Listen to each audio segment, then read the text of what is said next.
The current Robonaut was developed as a result of a partnership between the NASA Johnson Space Center and General Motors.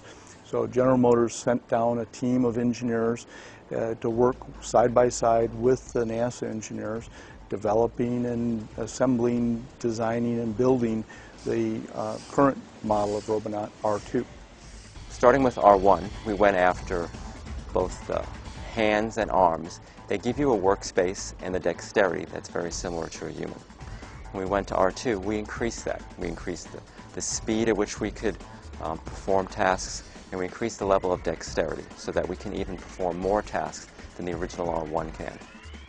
From General Motors' perspective, we want to be able to automate tasks that are very repetitious, dull, or ergonomically challenging for our operators.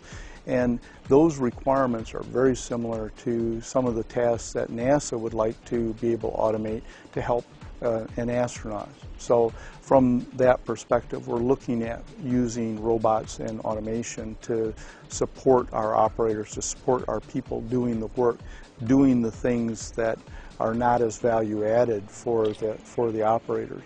The goal here is that there are many tasks that can be more efficiently offloaded to robots. For example, in space. When astronauts perform tasks, there's a lot of setup before the task is actually started and a lot of teardown after the task is done, particularly on space stations, setting up the tools, setting up a variety of equipment.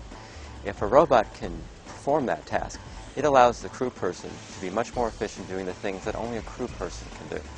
Partnership between NASA and GM has resulted in benefits that we hadn't predicted when we first started together. Both sides are looking for as dexterous and as efficient a robotic system as possible. But what's also been amazing is the application overlap between the two groups. Many things that we have to do in space that humans have to do are in many ways similar to the complexity, the situation when you're building a car. Both are complex activities, and we have found interesting overlap that's been to the benefit of both of us. For General Motors, it's all about safer vehicles and safer plants.